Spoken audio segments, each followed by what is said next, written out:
Good morning, everybody. How do you feel today? Say it loud so you can hear how you feel.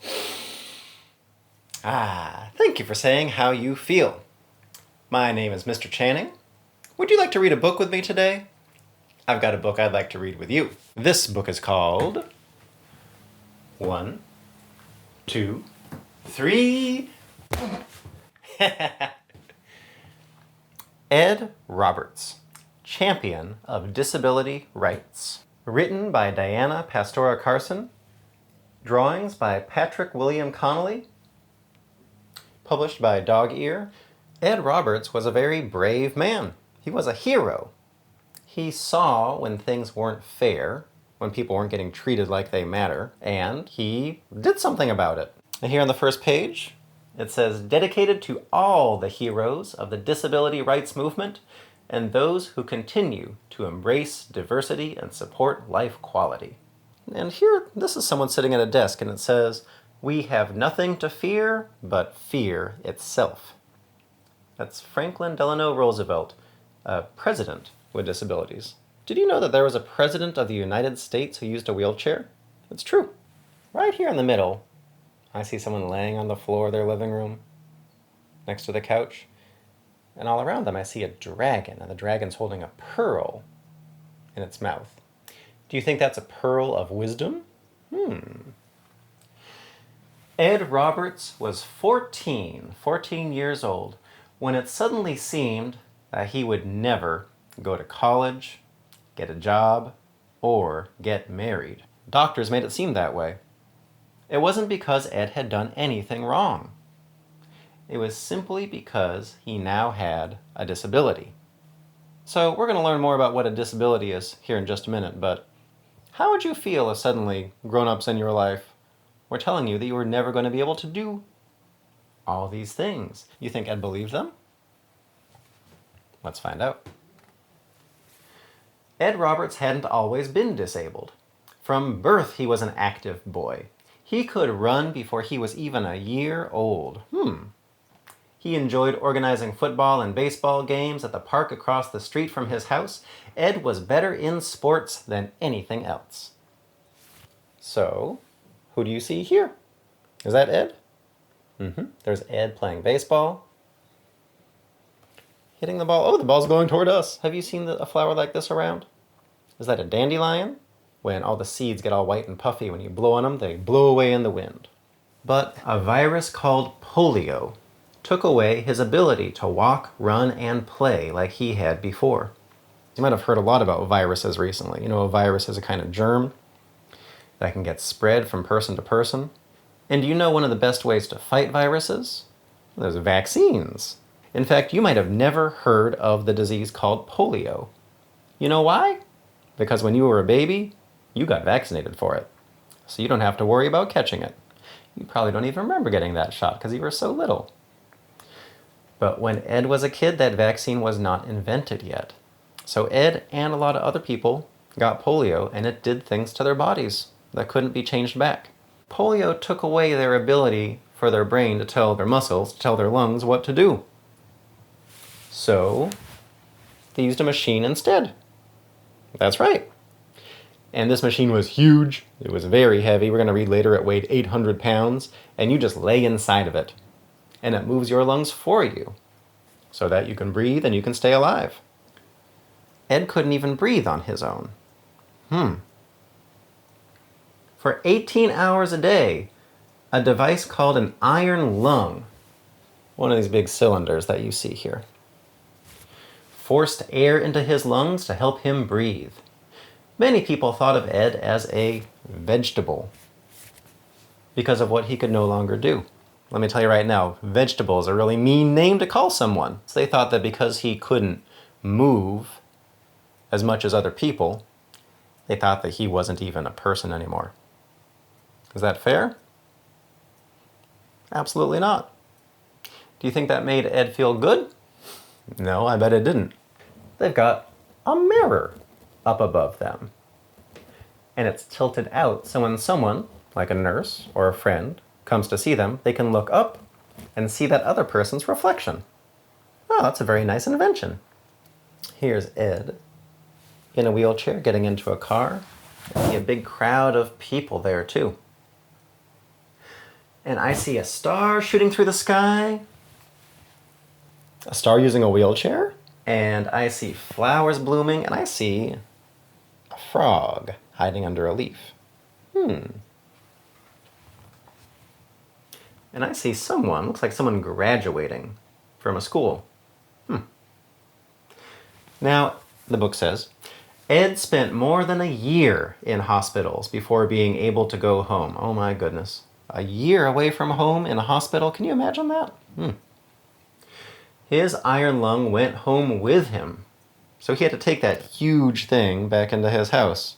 People helped him do it, but imagine how much space that would take up in your apartment or in your home. Since Ed could not return to school yet, he listened over the phone to his teacher while his peers, the other students, sat in the classroom. Now, does this sound a little familiar to how you might have gone to school recently? Because of the coronavirus pandemic, we couldn't all be together in one place, so you might have gone to school on the computer. That's kind of like what Ed was doing, but back when Ed was in school, we didn't have computers like we do now, so he used the phone instead to listen to what the teacher was saying. And by 12th grade, Ed was able to return back into school with the help of a wheelchair. He couldn't run like he used to. He couldn't play sports, which you know he used to love. So I bet he had to figure out how to deal with all these new changes. You know what I mean? You think he had friends there to help him out? I bet he did. Who do you see here? I see Ed in a wheelchair, and I say he's got people helping him. Oh, that's not a wheelchair ramp now, is it? They're having to lift him up the stairs. Ooh, that's a lot of hard work. And I bet that's uncomfortable for Ed, too, to go bump, bump over those stairs. There's a sign here that says school board meeting. That means that's a meeting of the people who are in charge of the rules for the school. I see a bird up here with its wings outstretched, acorns, a football. I see a wrestler in a wheelchair, someone who's ready to fight. So he had a lot of things that he wanted to do with his body, but he couldn't. But the hardest thing was dealing with other people and how they treated him now. At the end of Ed's 12th grade year, his principal was not going to let him graduate from high school. Ed hadn't taken those classes because the school didn't know how to include him. So he could go to gym class, but they wouldn't have anything for him to do because they didn't think of anything for him to do. Can you think of some things that Ed could do in gym class? Ed learned lessons from his mother, Zona Roberts, as she fought the principal's decision. She went in there and argued with that principal. She said, "You're going to treat my son like he matters." She would not give up until her son got the diploma that he had earned. So she wasn't asking for Ed to get something special. She was saying that Ed deserves what he worked for, that he should be treated like he matters, just like everybody else. The principal finally gave in, and Ed graduated from high school. So Ed got to see his mother put up a fight when there was something that needed to be fought for. When it was time for college, that's a school a lot of people go to after they finish high school, Ed needed help paying the tuition. Tuition means that's the money you have to pay to go to college. A government agency that usually helped people with disabilities refused to help Ed. They wouldn't do it. They wouldn't help him go to college. Why not? Well, they thought it would be a waste of money for Ed to go to college. They said his disability was too severe and he would never be able to work anyway. They said, no, he's too disabled. We're not going to help him out. Does that sound fair? And these are the people who are supposed to help people with disabilities. And they're not doing it. Ed fought that decision. Oh, just like he saw his mother fight for him. He won, and he got the help that he needed to attend college. I see ants down here on the page. going to the anthill. I see a fossil of an old dead dinosaur from a long time ago. I see a whole lot of red tape going around the edge, and I see a pair of scissors to cut it. Ed applied to the University of California in Berkeley. That's very close to where I live. And he was accepted. The only accessible place he could live on campus was in the university's hospital. So think about that. Ed is not sick. He had a virus a long time ago. It changed his body, but he's not still sick. And he's not hurt. He doesn't have a cut or a scrape. But the only place where he can live is inside the hospital with other sick and hurt people. What do you see here? I see a pencil here on the bottom. I see some Post-it notes, different notes on them. I see some symbols and pins, and I see, well, I recognize this. This is the Berkeley campus. There's the clock tower. I believe that's Sather Gate right there. And I see someone using a wheelchair. I see someone using a cane. I see someone else using a wheelchair. He was the first person at that school who really had major disabilities. So the school really had to change a lot of things to make it work for him. He needed help bathing, getting dressed, eating, and getting to classes. His brother Ron and friends helped when they could, but Ed also hired assistants. He paid people to help him with those things. Getting the help he needed made it possible for Ed to be successful in college. He made many new friends, and he inspired other people with disabilities to go to college. And when other people with disabilities learned that Ed Roberts was going to college, they realized that they could be going to college too. I see a couple of service dogs up here. I see the Golden Gate Bridge. I see some American Sign Language. I believe that's U-S. You know what that spells? Us. Ed fit in perfectly at Berkeley. He loved learning about politics. That basically means learning how the rules work. And the civil rights movements of African Americans and women. You might know something about that. We have a lot of times when it's a wonderful time to learn about all the heroes from history who have made sure that everyone gets treated like they matter. Simply because they had disabilities, Ed and others like him were not treated with fairness and respect. Their fights for equal opportunities and respect were the same. They did such important work, and the work is not finished. They were having trouble not because of their bodies, but because of how other people treated them because of their bodies. They needed a way to get in to schools, houses, stores, and other buildings. They needed wheelchair ramps, curb cuts, where the curb goes down so you can roll down it and get across the street. Bathrooms with wider stalls and handrails so you can fit a wheelchair into it, so you can use the bathroom. That's a very important right that everybody needs. Money to pay assistants to help with daily activities. We saw Ed needed to hire people to help him when he was in school. And public buses with wheelchair lifts. Have you seen that on the bus? How the platform lowers down so someone can push a wheelchair or even a stroller or a cart onto it. They also needed the same education and training as people without disabilities in order to have good jobs to be able to take care of themselves and their families. I see this city bus. I see two people on a date. Someone using a wheelchair. Someone using a cane. Maybe this person is blind and can't see very well. And I think this person is reading a menu that's written in Braille. Letters written in bumps that you can read with your fingers. Those same people who said that Ed didn't deserve to get any money because he was never going to be able to get a job, so they didn't want to send him to school, he has their job now. He's in charge of that whole department, and now he's going to make the rules. Do you think he'll make some better rules that treat people more like they matter? I think he will. So no matter if your body is not the same as everybody else's, or if your mind is not the same as everybody else's, your brain, and he made sure that he changed the rules to make that happen. You see this kid down here? This is Lee Roberts. That's Ed's son. You think it was fun to go to the office and play around? And here I see, remember that mean name, vegetable? Well, there's a lot of vegetables up here, a lot of different vegetables. I see these California poppies back down here. I see the state of California. And here's Ed in his office. You notice he's got a breathing tube to help the air go into his lungs, because remember, his lungs need help. So he can bring it to work, use it while he's getting his job done. His job of changing the rules, making sure people get treated like they matter. They said, the people who make the rules are not treating us like we matter. So they went into a building where the people who make the rules all work, and they sat down on the floor and they said, we're not going to leave. If you want us to leave, then you can change the rules. But until that happens, we're going to stay right here. And we're going to be in your way. We're not going to hit anybody. We're not going to kick anybody. We're not going to hurt anybody.